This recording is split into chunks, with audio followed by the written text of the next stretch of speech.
It's Oldhammer ART time.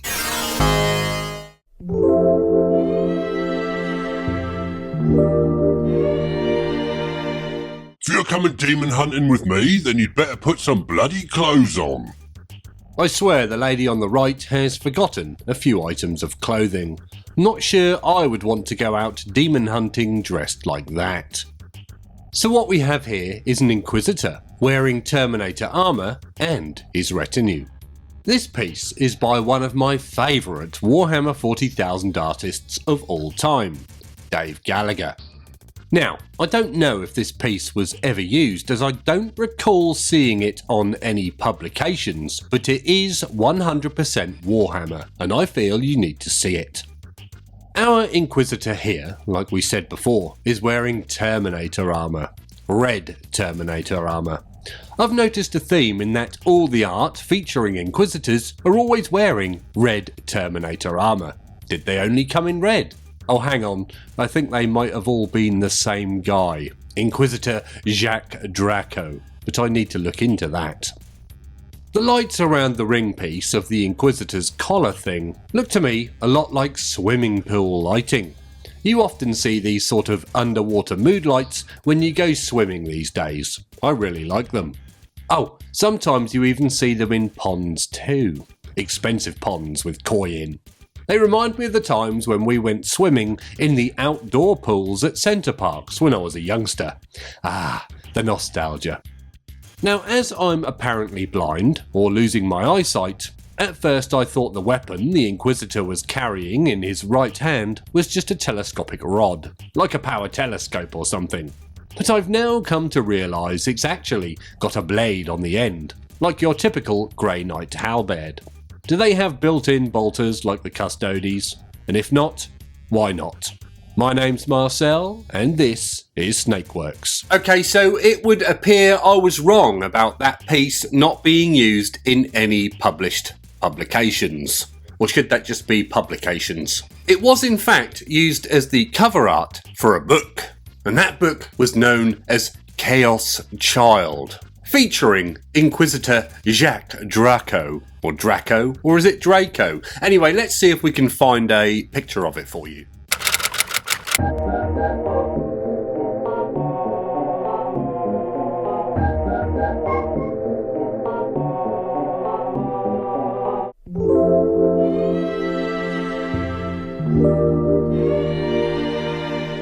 Here you go, David. Here's your Crozius. Please take better care of it this time, please. They don't grow on trees, you know.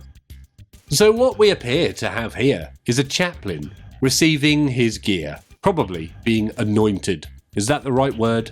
Would it be confirmed, perhaps? It probably has a proper term in the universe. Again, this piece is by Warhammer 40,000 art master Dave Gallagher. We're big fans of his work here on the channel. I'm willing to bet a few internet cookies that you guys are able to guess which Space Marine chapter these guys belong to. The biggest clue is that massive Dark Angels pin badge being worn by one of the surf-looking guys.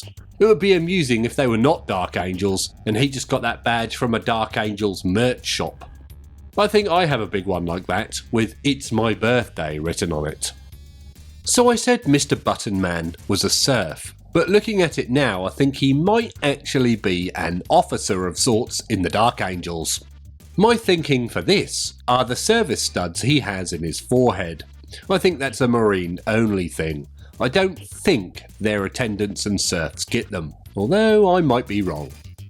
Today, the Dark Angels are well known for their dressing gowns and hooded robes. When did that start to become a thing? With the 2nd edition metal miniatures perhaps? Anyway, we have a few of those here, but I think they predate the robes being a Dark Angels thing. Also, on a side note, some people call dressing gowns housecoats, and I think that's a bizarre phrase. Do any of you guys use that name? Just like all the previous Oldhammer Chaplains we've seen in the artwork, again this one has a Cronius Arcanum with very interesting proportions. The haft is girthier than the tip. Usually you want a much bigger tip to poke people with, rather than a fat shaft with a tiny tip. but I guess that's down to individual preference. What do you prefer, girthy shafts or big tips?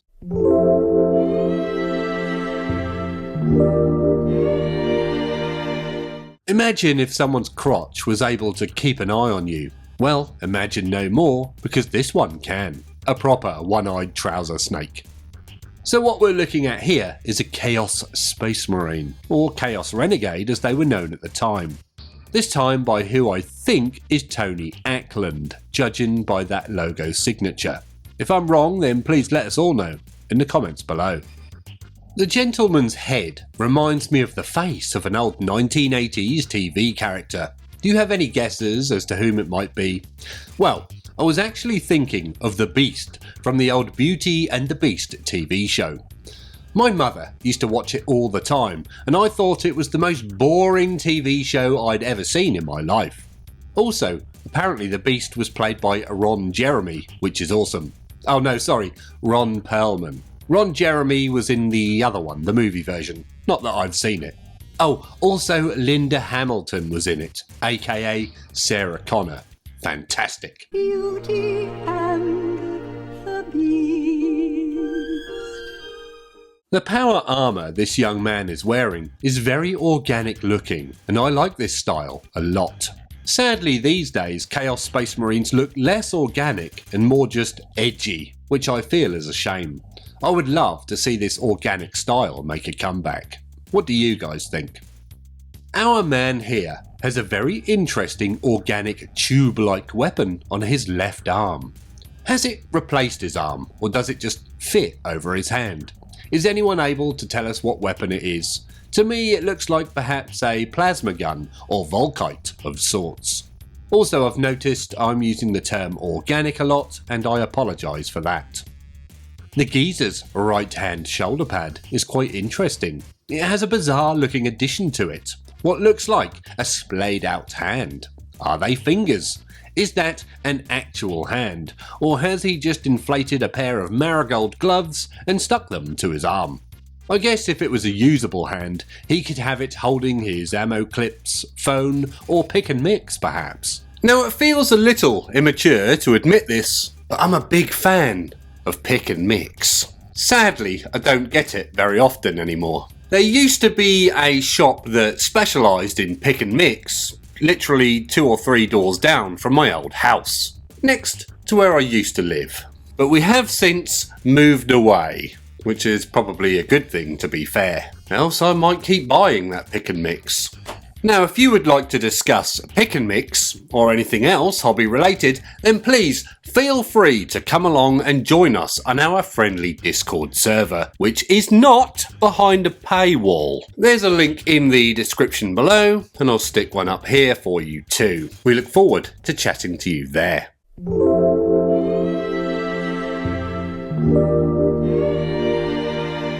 We now make a return to the wondrous realm of the warp.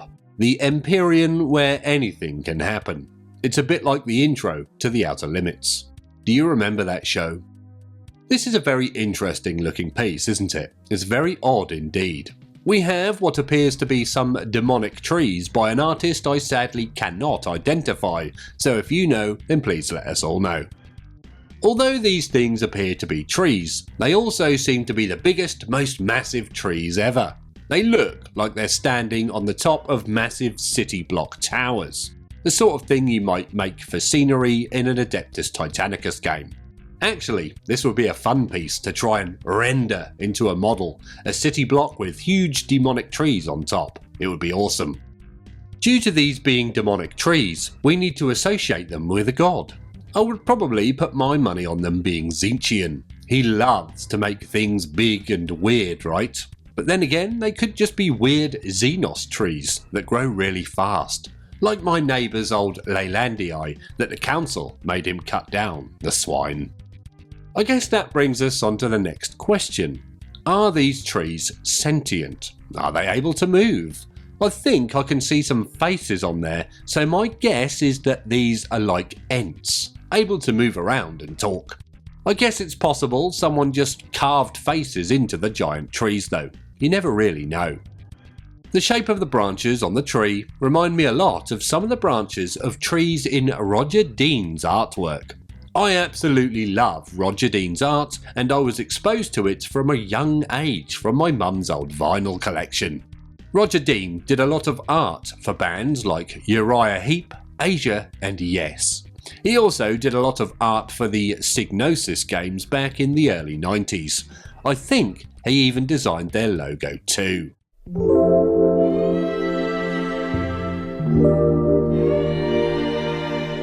Okay then, Adeptus Titanicus fans, what we have here is one of the most famous parts of that game, a Titan.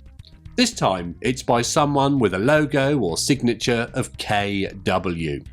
I'm not 100% sure, but I think that could be Kev Walker. Let us all know if you know and can confirm this or deny it. So this Titan is actually a Warlord Titan, but I reckon you guys knew that already. The Warlord Titan silhouette is instantly recognisable and hasn't changed much at all over the years. This particular piece was created for the original Adeptus Titanicus game released in the late 80s, an amazing looking game. Now, as I'm sure you're all aware, Warlord Titans are well known for having 4 main weapons, 1 on each arm and 2 on the back or top. This one does not have 2 on the back. It does, however, have 2 massive banners instead. What do you think the reason for this is? Both of these 2 banners are the same, portraying the same logo, the Eye of Horus. This lets us know the Titan is aligned to Horus and the Renegade faction, and is not a loyalist Titan. It's nice of the crew to spend all that time making suitable banners. The Warlord Titan's crotch banner has an interesting logo on it, what appears to be a morning star. Does anyone know which Titan Legio uses a morning star as their logo? It's probably just the Morning Stars, and I wonder if they're still around. The weapon attached to the Titan's left-hand hardpoint on our right is unknown to me. I can't work out what it is. Maybe it's because it's pointing straight up, but to me it looks like a dustbuster. And also, the chainsword arm on the other side looks awesome. I always think the best looking close combat weapons for Titans are power fists. Everyone enjoys fisting. Anyway, I think power fists on Titans look really good. Now, speaking of things that are good, if you're enjoying this video, please consider liking it and subscribing to the channel. That means you, Michael, if you are enjoying the content on the channel, then please consider joining us on Patreon, the link to which is in the description below. And again, I'll put one up here for you. Or you can even become a channel member, which is becoming all the rage these days. Again, there's a link to that in the description below.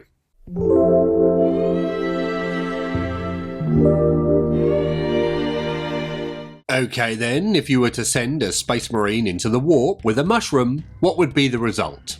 I'm thinking this. A little bit like the teleportation pods in The Fly, combining a fly and Dr. Ian Malcolm.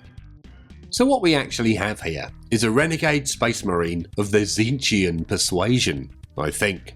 Sadly again by an artist I'm unable to identify. If you think you know, then please by all means let us all know in the comments below. So like we mentioned before, this guy's legs have apparently warped into a mushroom. I understand Tzeentch is the god of change and all that, but whatever is the point, how is a mushroom better than legs? Can the mushroom float? Is it a magic mushroom? Ah, I think I get it now. I never noticed that link until now. Now I don't know if it's my eyesight or if I'm looking in the wrong place, but I'm having trouble working out where this guy's head starts and ends. I think it's the bulbous bit at the top. There's weird looking facial stuff all over. I can't work it out. Can you see his head? Chaos Space Marines are known for their special marine backpacks. I think the correct term is the Anvilus pattern. They were big pieces of kit. This guy's backpack, however, looks like a tiny one, like a toy version you might get from Argos in the 1980s. Speaking of toy backpacks, I always wanted the Ghostbusters Proton pack back in the day, but I never got it. We could never find one for sale, and we looked everywhere. Now this mushroom man has two weapons, a plasma gun and a bolter, I think. This bolter looks really cool to me. It has an interesting shaped barrel. It's not your standard pattern. It actually looks a bit like the Predator's weapons to me. Maybe it comes with an optional shoulder mount. Some bloody fantastic artwork there. If you want to see some more Oldhammer art themed videos, then check out the playlist up here somewhere. And as always, thank you very much for watching. I love you.